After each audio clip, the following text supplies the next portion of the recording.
Bienvenue sur ce résumé de 4 clés essentielles pour communiquer efficacement en amour, au travail et dans la vie, de Bento Céléal.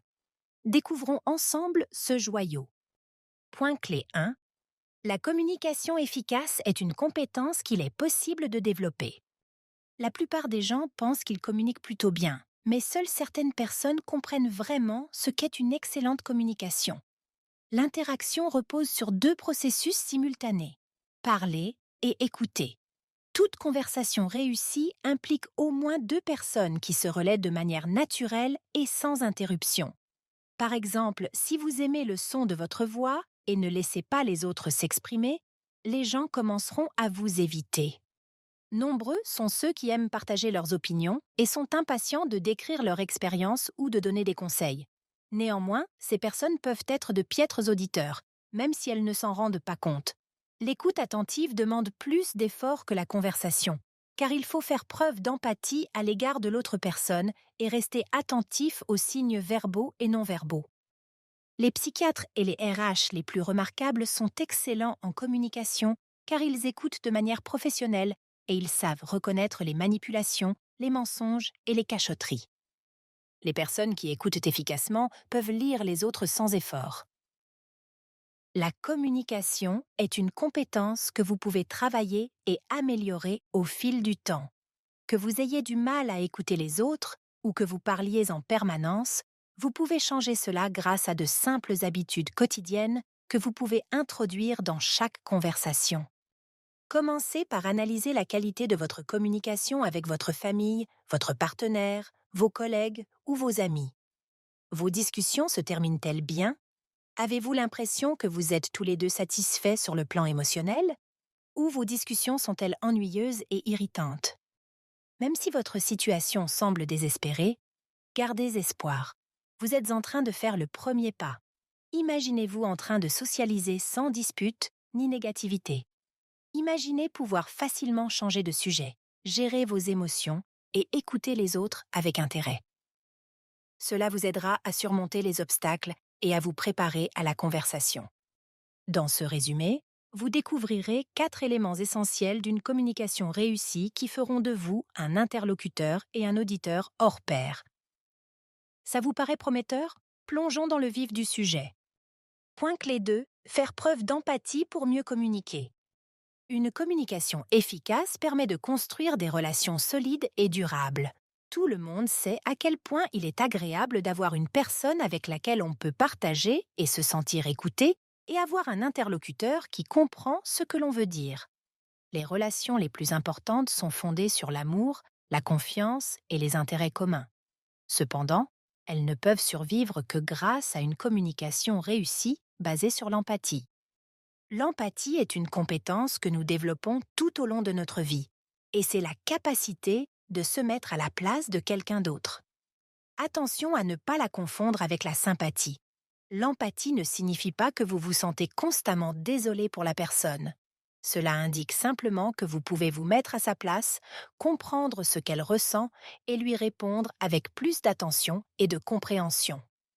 L'empathie fait de nous de meilleurs amis, partenaires et parents. Elle fait également de nous d'excellents communicateurs. Avez-vous déjà eu une conversation profonde et significative avec quelqu'un que vous aimez? Vous avez peut-être eu une conversation similaire avec un étranger dans un avion. Quelle que soit la solidité de nos liens, nous pouvons toujours être de mauvais communicateurs, incapables de lire et d'interpréter les signaux des autres. Si une personne est un professionnel de la conversation, elle peut vous donner le même sentiment de compréhension et d'attention qu'un ami proche. De même, vous pouvez apprendre à partager ce sentiment d'épanouissement avec les autres. L'empathie est une compétence que vous pouvez développer, mais elle nécessite de mettre de côté vos pensées et de prêter attention à l'autre personne. Écoutez, essayez de comprendre et oublier vos propres besoins pendant une seconde. En appliquant ces conseils, vous remarquerez que votre communication s'améliore de manière significative. Seules de rares personnes comprennent ce qu'elles doivent améliorer en matière de communication. Certains croient aveuglément qu'ils sont de grands bavards et poursuivent les autres pour leur raconter les mêmes histoires, tandis que d'autres se reproche d'être trop timide dans une conversation et incapable de prononcer un mot. Malheureusement, le fait d'être un bavard ne fait pas de vous une personne éloquente, tout comme le fait de parler peu ne fait pas de vous un auditeur attentif. Il est donc essentiel d'analyser où vous vous situez sur l'échelle de la communication et ce que vous pouvez faire pour y remédier. En prenant conscience de vos points faibles, vous pourrez mettre en pratique de nouvelles méthodes et améliorer vos relations. Le saviez-vous? Il existe 3 types d'empathie: l'empathie cognitive, l'empathie émotionnelle et l'empathie compassionnelle. Elles se complètent harmonieusement dans les rapports que nous entretenons avec les autres. Point clé 3. Le fondement d'une communication réussie réside dans la valorisation des autres. La compétence essentielle que vous devez acquérir consiste à reconnaître votre caractère unique, mais aussi celui des autres. Être en conscience empathique signifie que vous devez vous rendre compte que chaque personne est grande et inestimable et agir en conséquence. Ainsi, soyez empathique avant de commencer à communiquer. Pour mieux vous rendre compte de votre communication quotidienne, pratiquez les techniques suivantes. 1. Commencez par vous-même. Traitez-vous toujours avec respect et amour, car vous êtes unique et que personne ne vous ressemble.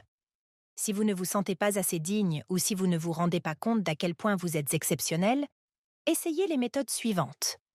Essayez la méditation ou toute pratique spirituelle qui calme et rend votre esprit paisible. Utilisez des affirmations positives. Vous pouvez faire l'éloge de vos points forts et pratiquer l'acceptation de vos points faibles. Privilégiez la lecture de livres qui vous valorisent. Participez à divers cours et ateliers de motivation. 2. Traitez les autres avec la même dignité que vous. Tout le monde est extraordinaire, tout comme vous. Ainsi, s'ils veulent partager quelque chose avec vous et vous donner leur ressource la plus précieuse, leur temps, vous devez l'accepter avec gratitude. Si vous n'aimez pas cette personne, concentrez-vous sur tout ce que vous pouvez apprendre d'elle. Par exemple, le trait de caractère que vous détestez chez elle est probablement le mérite que vous ne supportez pas chez vous. Nous devons tendre notre esprit vers l'autre avec nos yeux, nos oreilles, nos mots et notre attitude pour établir un lien de cœur avec cette personne. Bento Leal. Un conseil pratique pour inciter votre esprit à se concentrer de nouveau quand il s'égare au cours de la conversation réside dans cette routine en 4 étapes. Arrêtez-vous un instant et observez vos pensées. Pensez à la valeur de la personne et aux mots qu'elle vous a adressés. Portez à nouveau votre attention sur la personne. Promettez intérieurement d'être plus attentif et plus présent la prochaine fois. 3. Faites en sorte d'éprouver de l'empathie pour une autre personne. Quand vous vous efforcez de renforcer les liens avec les autres, ils vous répondront par de la confiance et de l'ouverture. 4. Concentrez-vous sur les aspects positifs de vos relations. Par exemple, si vous avez des problèmes avec votre collègue, ne vous y attardez pas dans vos pensées ou vos paroles. Pensez plutôt aux points forts de cette personne et trouvez-lui autant de qualités que possible. Le saviez-vous? Faire semblant jusqu'à ce qu'on y arrive. Fake it until you make it est une excellente approche pour traiter les autres avec respect et attention. Ainsi, avant de vous sentir empathique, agissez comme tel. Point clé 4. Comprendre et pas seulement entendre. La plupart des gens pensent qu'ils savent écouter, mais ils se contentent d'entendre les mots. Pourtant, l'écoute, c'est plus que cela. Il s'agit de faire un effort pour comprendre et voir au-delà du texte du discours. De nombreuses personnes se plaignent que leur partenaire ne les écoute pas, ce qui peut entraîner des problèmes importants au fil du temps. La personne se sent dévalorisée et invisible. Par exemple, le soir à table, une femme raconte à son mari sa journée de travail harassante. Il l'écoute, mais ses yeux se promènent dans la pièce, où il pousse quelques soupirs. La femme voit que son partenaire est indifférent à ses sentiments et se renferme sur elle-même. Elle finit par avoir l'impression que son mari ne l'aime plus et sa confiance se brise. Ces petites conversations peuvent soit sauver et améliorer vos relations, soit les briser. Dans la plupart des cas, cela dépend de votre capacité à écouter et à exprimer votre empathie. La première étape de l'écoute active consiste à ne pas penser à autre chose et à se concentrer sur l'autre personne. Essayez de voir les choses à travers ses yeux. Ensuite, écoutez ses paroles et observez son langage corporel et d'autres indices non verbaux, tels que les expressions faciales et les gestes des mains. Évitez d'essayer de deviner ce que votre interlocuteur va dire ou de penser à ce que vous voulez dire. Interrompre quelqu'un pendant qu'il parle ruine la conversation. Ensuite, prêtez attention au ton de la voix de la personne à qui vous parlez, à la vitesse à laquelle elle s'exprime et si elle trébuche sur ses mots. Les émotions ne sont pas toujours exprimées correctement par des mots. Les signaux non verbaux vous indiquent généralement ce que ressent la personne. L'écoute active vous permet de reconnaître ceci et de lire entre les lignes. Quand la personne a fini de parler sans que vous l'ayez interrompue, répétez une version résumée de ce qu'elle a dit. Cela montre que vous l'avez écoutée et comprise, lui fait voir ses pensées sous un angle différent et note à quel point elles sont logiques ou exagérées. Devenir un meilleur auditeur permet d'approfondir les liens, d'instaurer la confiance et d'améliorer les relations. Cette compétence fondamentale est donc essentielle pour une communication réussie, car elle permet aux interlocuteurs d'être attentifs aux paroles et aux sentiments de l'autre. C'est la base de la bienveillance dans toutes les relations, qu'elles soient amoureuses ou professionnelles. Point clé 5. Surmonter les blocages de la communication pour de meilleures relations. De nombreuses personnes se heurtent de temps à autre à des problèmes de communication. C'est un problème courant auquel nous sommes tous confrontés. Cependant, ces problèmes peuvent devenir des habitudes que nous ne remarquons pas et finir par causer des problèmes importants dans nos relations. Le fait d'être conscient dans une conversation permet de détecter les tactiques de communication négatives. Les principaux obstacles à l'écoute qui vous empêchent d'être un bon interlocuteur sont les suivants. Essayez de lire dans les pensées de votre interlocuteur. Vous pensez connaître la fin de son discours et n'êtes pas ouvert à de nouveaux éléments de vérité. Rêvassez au lieu de vous concentrer sur la conversation. Critiquez et analysez votre interlocuteur. Par exemple, vous affirmez qu'il a tout fait de travers au lieu de le soutenir et de le laisser exprimer ses sentiments. Donnez des conseils non sollicités. Dans cette situation, vous vous imaginez à la place de quelqu'un d'autre, mais ce n'est pas pour comprendre la personne et faire preuve d'empathie à son égard. Si vous lui recommandez comment vous feriez face aux événements en expliquant pourquoi vous avez raison. Vous devenez alors la personne qui parle et surchargez votre interlocuteur avec des tonnes d'informations inutiles. Sélectionnez les éléments qui vous plaisent et passez le reste sous silence. Si vous appliquez cette méthode, vous n'écoutez que les informations qui vous intéressent au lieu d'entendre toute l'histoire et d'avoir une vue d'ensemble de la situation. Vous devez disposer de tous les éléments de la conversation pour être en mesure de comprendre et de faire preuve d'empathie. Essayez de battre l'autre personne. Cela peut arriver quand quelqu'un vous dit qu'il a passé une mauvaise journée et que vous lui répondez que la vôtre a été bien pire. Il en déduira qu'il ne peut pas vous parler car vous ne le prenez pas au sérieux. Au lieu d'écouter le problème, vous le faites passer pour anodin et vous braquez les projecteurs de la conversation sur votre personne. La plupart des gens tombent dans au moins un de ces pièges. Certains sont trop impatients pour écouter une histoire jusqu'à la fin et l'interrompent au milieu de la phrase. D'autres cherchent une occasion de changer de sujet ou de déplacer les lumières du projecteur de la conversation vers eux. Dans tous les cas, les gens se sentent blessés et vidés si les autres se comportent de la sorte. Un tel comportement peut affecter les relations et avoir des conséquences dramatiques, car seule une communication honnête et de qualité permet de résoudre les problèmes. En remarquant et en éliminant ces obstacles, vous deviendrez un meilleur interlocuteur et une personne plus digne de confiance. Ainsi, soyez attentif à votre style d'écoute et à vos inconvénients et apprenez à faire preuve d'empathie. Point clé 6. Transmettez vos pensées et vos sentiments pour vous lier aux gens. Il peut être difficile d'exprimer ces sentiments avec précision, en particulier quand vous avez des problèmes dans votre relation. En général, plus vos émotions sont fortes, moins vous avez de chances d'exprimer efficacement vos pensées. La colère et la déception aggravent la situation, car l'autre personne peut vous exclure ou quitter la pièce sans un mot. Une telle communication n'est pas fructueuse et peut déboucher sur un profond malentendu ou une dispute. Le fait de partager vos sentiments vous permet, à vous et à votre partenaire, de surmonter les problèmes plus efficacement.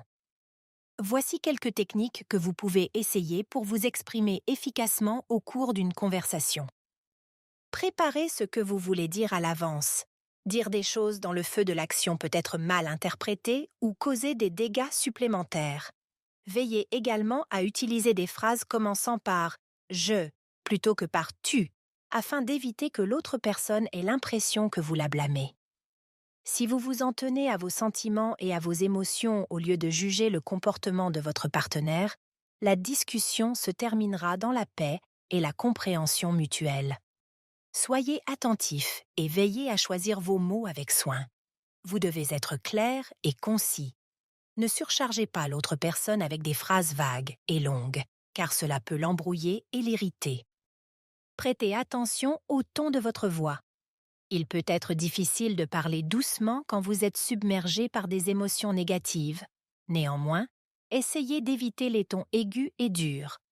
N'oubliez pas que votre objectif est de renforcer l'empathie et l'attention dans votre relation. Jaugez et adaptez le ton de votre voix quand vous communiquez, car cela peut affecter l'issue de votre conversation.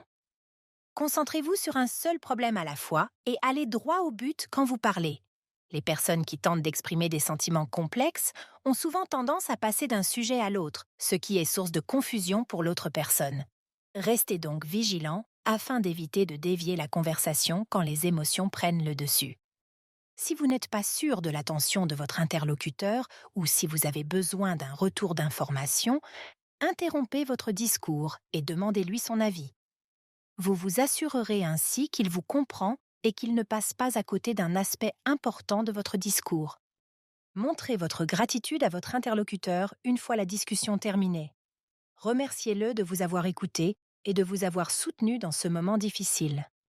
Les communications d'égal à égal améliorent les relations, car les deux parties peuvent parler et écouter.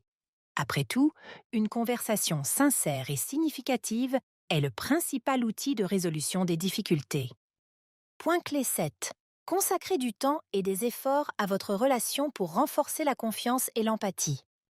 C'est une vérité universelle que les relations influencent énormément notre vie.